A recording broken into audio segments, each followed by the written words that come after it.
Hi hello ನಮಸ್ಕಾರ, welcome back to Sakshi kitchens and logs. ಇದು ಶುಕ್ರವಾರದ ಲಾಗ್ ಆಗಿರುತ್ತೆ. ಹಾಗೆ ಇವತ್ತಿನ ವಿಡಿಯೋದಲ್ಲಿ ಎಗ್ ಫ್ರೈಡ್ ರೈಸ್ನ ತೋರಿಸಿದ್ದೀನಿ. ಸೂಪರಾಗಿ ಟೇಸ್ಟಿಯಾಗಿರುತ್ತೆ. ಹಾಗಾಗಿ ಈ ವಿಡಿಯೋನ ಎಲ್ಲೂ ಸ್ಕಿಪ್ ಮಾಡ್ದೇ ಪೂರ್ತಿಯಾಗಿ ನೋಡಿ. ಇನ್ ಕೇಸ್ ಈ ವಿಡಿಯೋ ನಿಮ್ಗೆ ಏನಾದರೂ ಇಷ್ಟ ಆದರೆ ಪ್ಲೀಸ್ ಲೈಕ್ ಮಾಡಿ, ಶೇರ್ ಮಾಡಿ, ಕಾಮೆಂಟ್ ಮಾಡಿ. ಹಾಗೆ ಇನ್ನೂ ಯಾರು ಚಾನಲ್ನ ಸಬ್ಸ್ಕ್ರೈಬ್ ಮಾಡಿಲ್ಲ ಪ್ಲೀಸ್ ಸಬ್ಸ್ಕ್ರೈಬ್ ಮಾಡ್ಕೊಂಡು ನೋಡಿ. ನಿಮ್ದೊಂದು ಸಬ್ಸ್ಕ್ರೈಬು ನನಗೆ ತುಂಬಾ ಇಂಪಾರ್ಟೆಂಟ್ ಆಗುತ್ತೆ. ಹಾಗೆ ಇವತ್ತು ಸಂಜೆಯಿಂದ ನಾನು ಲಾಗ್ನ ಶುರು ಮಾಡಿದ್ದೀನಿ. ಹಾಗೆ ಇವತ್ತು ಲಾಗ್ನ ಮಾಡೋದು ಬೇಡ ಅಂತ ಅಂದ್ಕೊಂಡಿದ್ದೆ, ಆದರೂ ಮತ್ತೆ ನಾಳೆ ಹಾಕೋದಕ್ಕೆ ಬೇಕಲ್ವಾ ಅಂತೇಳಿ ಒಂದು ಸ್ವಲ್ಪ ಲೇಟಾಗಿನೇ ಲಾಗ್ನ ಶುರು ಮಾಡ್ಕೊಂಡಿದ್ದೀನಿ. ಹಾಗೆ ಇವತ್ತು ಎಗ್ ಫ್ರೈಡ್ ರೈಸ್ನ ಮಾಡಿದ್ರೆ ಆಯಿತು ಅಂದ್ಕೊಂಡಿದ್ದೆ. ಮಧ್ಯಾಹ್ನ ಸ್ವಲ್ಪ ರೈಸ್ನ ಜಾಸ್ತಿನೇ ಮಾಡ್ಕೊಂಡಿದ್ದೆ, ಅದ್ರ ಜೊತೆಗೆ ಸಾಂಬಾರು ಅದೇನು ಇರಲಿಲ್ಲ. ಹಾಗೆ ಒಂದು ಹೊತ್ತಿಗಲ್ವಾ ಅಂತೇಳಿ ಎಗ್ ಫ್ರೈಡ್ ರೈಸ್ನ ಮಾಡಿದ್ರೆ ಆಯಿತು ಅಂತ ಅಂದ್ಕೊಂಡು ಎಗ್ ಫ್ರೈಡ್ ರೈಸಿಗೆ ಎಲ್ಲ ರೆಡಿ ಮಾಡ್ಕೊತಾ ಇದ್ದೀನಿ. ಹಾಗೆ ಎಗ್ ಫ್ರೈಡ್ ರೈಸಿಗೆ ಒಂದು ಸ್ವಲ್ಪ ಈರುಳ್ಳಿ ಹಾಗೆ ಇವತ್ತು ಮಸಾಲಾನ ಹಾಕಿಬಿಟ್ಟು ಹಾಕಿಬಿಟ್ಟು ಎಗ್ ಫ್ರೈಡ್ ರೈಸ್ನ ಮಾಡ್ತಿದ್ದೀನಿ. ಹಾಗಾಗಿ ಮಸಾಲೆ ರುಬ್ಬೋದಕ್ಕೆ ಏನೇನು ಬೇಕು ನೋಡಿ ಅದನ್ನು ಸಹ ಇಲ್ಲಿ ರೆಡಿ ಮಾಡ್ಕೊತಾ ಇದ್ದೀನಿ.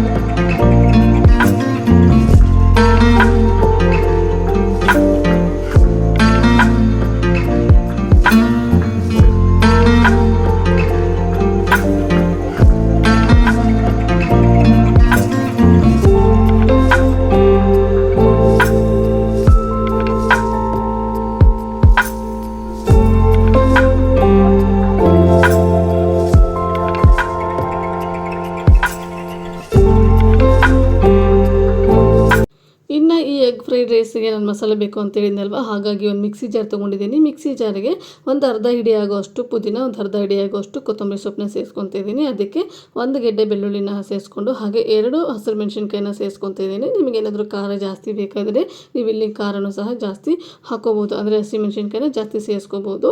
ಇನ್ನು ಅದ್ರ ಜೊತೆಗೆ 1 ಇಂಚ್ ಆಗೋಷ್ಟು ಶುಂಠಿನ ಸಹ ಸೇರಿಸ್ಕೊಂಡು ನೀರು ಹಾಕ್ತೇನೆ ಇದನ್ನು ರುಬ್ಬಿಕೊಬೇಕಾಗುತ್ತೆ. ನೀರು ಹಾಕ್ಕೊಳಕ್ಕೆ ಹೋಗ್ಬಿಡಿ. ನೀರು ಹಾಕ್ಕೊಂಡ್ರೆ ನಾವು ಫ್ರೈ ಮಾಡುವಾಗ ಜಾಸ್ತಿ ಟೈಮ್ ತೊಗೊಂಡ್ಬಿಡುತ್ತೆ. ಹಾಗಾಗಿ ನೀರು ಹಾಕ್ತೇನೆ ಇದನ್ನು ರುಬ್ಕೊಂಡು ತೊಗೊಂಬರ್ತೀನಿ. ಇವಾಗ ನೋಡಿ ನಾನಿಲ್ಲಿ ನೀರು ಹಾಕ್ತೇನೆ ಈ ಥರ ತರಿಯಾಗಿ ರುಬ್ಕೊಂಡು ತೊಗೊಂಬಂದಿದ್ದೀನಿ. ಈ ಥರನೇ ಇರಬೇಕು, ಅವಾಗ ನಾವು ಮಾಡುವಂತಹ ಎಗ್ ಫ್ರೈಡ್ ರೈಸು ತುಂಬಾ ರುಚಿಯಾಗಿರುತ್ತೆ. ಇನ್ನು ಇಲ್ಲಿ ಎಗ್ ಫ್ರೈಡ್ ರೈಸ್ ಮಾಡೋದಕ್ಕೆ ಒಂದು ಬಾಣಲಿ ಇಟ್ಕೊಂಡಿದ್ದೀನಿ. ಬಾಣಲಿಗೆ ಒಂದು ಸ್ವಲ್ಪ ಎಣ್ಣೆನ ಹಾಕ್ಕೊಂಡಿದ್ದೀನಿ. ಅಂದರೆ ಫಸ್ಟಿಗೆ ಎಣ್ಣೆಯಲ್ಲಿ ನಾವು ಮೊಟ್ಟೆನ ಫ್ರೈ ಮಾಡ್ಕೋಬೇಕಾಗುತ್ತೆ. ಹಾಗಾಗಿ ಇನ್ನು ಇಲ್ಲಿ ಎಣ್ಣೆ ಕಾದಾದ ನಂತರ ಮೊಟ್ಟೆನ ಹೊಡೆದು ಹಾಕ್ಕೋಬೇಕಾಗುತ್ತೆ. ನಾನಿಲ್ಲಿ ಒಂದು 4 ಮೊಟ್ಟೆನ ತೊಗೊಂಡಿದ್ದೀನಿ. 4 ಮೊಟ್ಟೆನ ಈ ಥರ ಹೊಡೆದ್ಬಿಟ್ಟು ಹಾಕ್ಕೊತಾ ಇದ್ದೀನಿ. ಹಾಗೆ ಇದನ್ನು ಹಾಕಿದ ತಕ್ಷಣವೇ ಸ್ಪೂನಿಂದ ಅದನ್ನು ಕದಲಕ್ಕೆ ಹೋಗ್ಬಿಡಿ, ಯಾಕಂದರೆ ಪೂರ್ತಿಯಾಗಿ ಒಂಥರ ಪುಡಿ ಆಗಿಬಿಡುತ್ತೆ ನಾವು ಹಾಕಿರೋಂತಹ ಮೊಟ್ಟೆ. ಅದೊಂದು ಸ್ವಲ್ಪ ನೀಟಾಗಿ ಬೆಂದ್ಕೊಳ್ಳಿ ಎಣ್ಣೆಯಲ್ಲಿ. ಅದಾದ ನಂತರ ನಾವಿಲ್ಲಿ ಅದನ್ನು ನೀಟಾಗಿ ಫ್ರೈ ಮಾಡ್ಕೊಳ್ಳೋದಕ್ಕೆ ಸರಿ ಹೋಗುತ್ತೆ.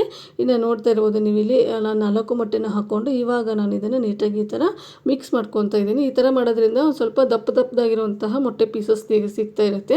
ನಾವು ಹಾಕಿದ ತಕ್ಷಣವೇ ಈ ಥರ ನಾವು ಕದಲ್ಬಿಟ್ರೆ ಪೂರ್ತಿಯಾಗಿ ಪುಡಿ ಅಂತ ಅನ್ನಿಸ್ತಾ ಇರುತ್ತೆ. ಎಗ್ ರೈಸಲ್ಲಿ ಒಂಚೂರು ಮೊಟ್ಟೆ ಇದೆಯೋ ಇಲ್ಲೋ ಅಂತ ಕಾಣಿಸೋದೇ ಇಲ್ಲ. ಹಾಗಾಗಿ ಇನ್ನು ಇದನ್ನು ನೀಟಾಗಿ ಫ್ರೈ ಮಾಡಿಕೊಂಡು ಇದಕ್ಕೆ ಇವಾಗ ರುಚಿಗೆ ತಕ್ಕಷ್ಟು ಉಪ್ಪು ಹಾಗೆ ಬ್ಲ್ಯಾಕ್ ಪೆಪ್ಪರ್ ಪೌಡರ್ನ ಸೇರಿಸ್ಕೊತಾ ಇದ್ದೀನಿ. ಮೊಟ್ಟೆಗೆ ಎಷ್ಟು ಬೇಕು ನೋಡಿ ಅಷ್ಟು ಮಾತ್ರ ಇಲ್ಲಿ ಬ್ಲ್ಯಾಕ್ ಪೆಪ್ಪರ್ ಪೌಡರ್ ಹಾಗೆ ಉಪ್ಪನ್ನ ಸೇರಿಸ್ಕೊತಾ ಇದ್ದೀನಿ. ಇನ್ನು ಬ್ಲ್ಯಾಕ್ ಪೆಪ್ಪರ್ ಪೌಡರ್ನ ಹಾಕ್ಬಿಟ್ಟು ನೀಟಾಗಿ ಇದನ್ನು ಫ್ರೈ ಮಾಡ್ಕೋಬೇಕಾಗುತ್ತೆ. ಇದು ಪೂರ್ತಿಯಾಗಿ ಇವಾಗ ಫ್ರೈ ಆಗಿದೆ. ಇದನ್ನು ಒಂದು ಬೌಲಿಗೆ ತೆಗೆದಿಡ್ತೀನಿ. ಇನ್ನು ಮತ್ತೆ ಇದೇ ಪಾತ್ರೆಗೆ ನಾನು ಎಣ್ಣೆನ ಸೇರಿಸ್ಕೊತಾ ಇದ್ದೀನಿ.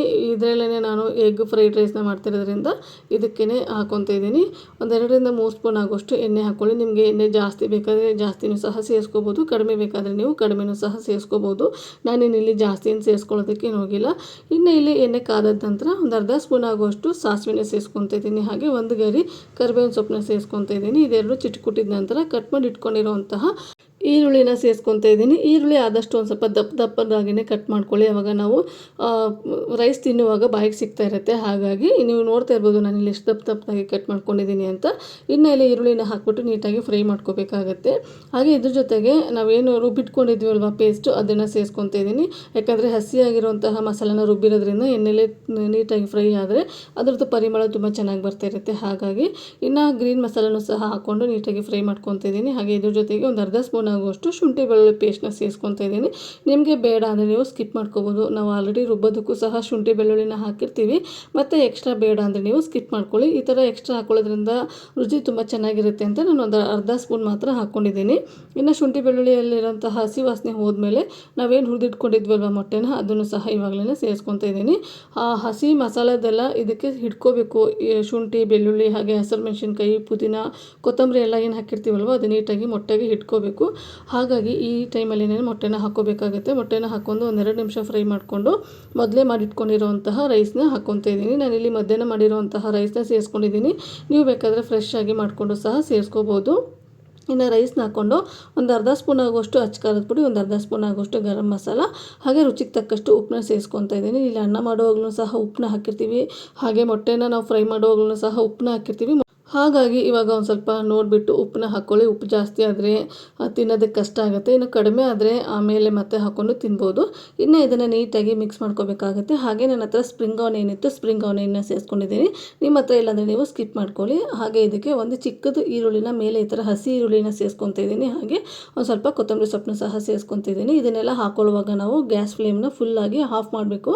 ಯಾಕಂದರೆ ಈರುಳ್ಳಿ ಹಾಗೆ ಸ್ಪ್ರಿಂಗ್ ಆನಿಯನ್ನು ನಮಗೆ ತಿನ್ನೋದಕ್ಕೆ ಬಾಯಿಗೆ ಸಿಗ್ತಾ ಇರಬೇಕು, ಆವಾಗಲೇ ತುಂಬ ಚೆನ್ನಾಗಿರುತ್ತೆ. ಹಾಗಾಗಿ ಅದನ್ನೆಲ್ಲ ನೀಟಾಗಿ ಮಿಕ್ಸ್ ಮಾಡ್ಕೊಂಡ ನಂತರ ಸಖತ್ ಟೇಸ್ಟಿಯಾಗಿರುವಂತಹ ಎಗ್ ಫ್ರೈಡ್ ರೈಸು ರೆಡಿ ಆಯಿತು ಅಂತಲೇ. ಸಿಂಪಲ್ ಮಸಾಲ ಹಾಕಿಬಿಟ್ಟು ಎಗ್ ಫ್ರೈಡ್ ರೈಸ್ನ ಯಾವ ಥರ ಮಾಡೋದು ಅಂತ ನೋಡಿದ್ದೀರಲ್ವ. ನೀವು ನೋಡ್ತಾ ಇರ್ಬೋದು, ನಾನಿಲ್ಲಿ ಸರ್ವಿಂಗ್ ಪ್ಲೇಟಲ್ಲಿ ಸರ್ವ್ ಮಾಡಿದ್ದೀನಿ. ಸೂಪರ್ ಟೇಸ್ಟಿಯಾಗಿರುತ್ತೆ.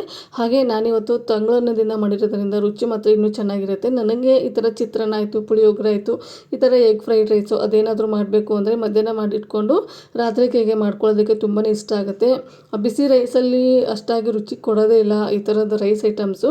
ಹಾಗಾಗಿ ಆದಷ್ಟು ಒಂದು ಸ್ವಲ್ಪ 2 ಅವರ್ 3 ಅವರ್ ಮುಂಚೆನೇ ರೈಸ್ನ ಮಾಡಿಟ್ಕೊಂಡು ಅದಾದ ನಂತರ ನೀವು ಈ ಥರ ರೆಸಿಪಿಗಳನ್ನ ಮಾಡಿ ರುಚಿ ಇನ್ನೂ ಡಬಲ್ ಆಗಿರುತ್ತೆ. ಇನ್ನು ಎಗ್ ಫ್ರೈಡ್ ರೈಸ್ ಮಾಡಿದ ಮೇಲೆ ಎಗ್ ಮಸಾಲನೂ ಸಹ ಮಾಡ್ಕೋಬೇಕು ಅಂತ ಅಂದ್ಕೊಂಡಿದ್ದೆ. ಎಗ್ ಫ್ರೈನ ಅದಕ್ಕೆ ರೆಡಿ ಮಾಡ್ಕೊತಾ ಇದ್ದೀನಿ. ಸಿಂಪಲ್ ಆಗಿರುತ್ತೆ ಈ ರೆಸಿಪಿ. ಇದನ್ನು ಆಲ್ರೆಡಿ ನಾನು ಶೇರ್ ಮಾಡಿರೋದ್ರಿಂದ ಇವತ್ತೇನು ಶೇರ್ ಮಾಡೋದಕ್ಕೇನು ಹೋಗಲಿಲ್ಲ ಈ ರೆಸಿಪಿನ. ಇನ್ ಕೇಸ್ ಈ ರೆಸಿಪಿ ನಿಮಗೇನಾದರೂ ಬೇಕಾದರೆ ನನಗೆ ಕಾಮೆಂಟ್ ಸೆಕ್ಷನಲ್ಲಿ ಕಾಮೆಂಟ್ ಮಾಡಿ ತಿಳಿಸಿ. ಈ ರೆಸಿಪಿನೂ ಸಹ ನಾನು ಮುಂದೆ ಬರುವಂತಹ ವಿಡಿಯೋದಲ್ಲಿ ಶೇರ್ ಮಾಡ್ತೀನಿ. ಹಾಗೆ ಈ ಎಗ್ ಫ್ರೈ ಇದೆ ಅಲ್ವಾ, ಅನ್ನ ರಸಮು ಹಾಗೆ ಅನ್ನ ಬೇಳೆ ಸಾಂಬಾರು ಏನಾದರೂ ಇದ್ದರೆ ಒಳ್ಳೆ ಕಾಂಬಿನೇಷನ್ ಆಗಿರುತ್ತೆ. ನಾನಿವತ್ತು ಎಗ್ ಫ್ರೈಡ್ ರೈಸ್ ಜೊತೆಗೆ ಮಾಡಿದ್ರಾಯಿತು ಅಂತ ಮಾಡ್ಕೊತಾ ಇದ್ದೀನಿ. ಇನ್ನು ಇಲ್ಲಿ ಎಲ್ಲ ಅಡುಗೆ ಎಲ್ಲ ಆದ ನಂತರ ದೋಸೆಗೆ ಅಕ್ಕಿನೂ ಸಹ ನೆನೆಸಿಟ್ಟಿದ್ದೆ. ಅಕ್ಕಿ ಹಾಗೆ ರಾಗಿನ ಹಾಕಿಬಿಟ್ಟು ರಾಗಿ ದೋಸೆ ಮಾಡೋಣ ಅಂತ ಅಂದ್ಕೊಂಡು ಅದನ್ನು ನೆನೆಸಿಟ್ಟಿದ್ದೆ. ಇಲ್ಲಿ ಅದಕ್ಕೂ ಸಹ ರುಬ್ಕೊತಾ ಇದ್ದೀನಿ. ಒಂದು ಸ್ವಲ್ಪ ಲೇಟಾಗಿನೇ ರುಬ್ಕೊಂಡ್ರೆ ಆಯಿತು ಅಂತ ಇಲ್ಲಿ ಲೇಟಾಗಿನೇ ರುಬ್ಕೊತಾ ಇದ್ದೀನಿ. ಅಂದರೆ ಇವಾಗ ಬೇಸಿಗೆ ಇರೋದ್ರಿಂದ ಬೇಗನೆ ಹುಳಿ ಬಿಡುತ್ತೆ.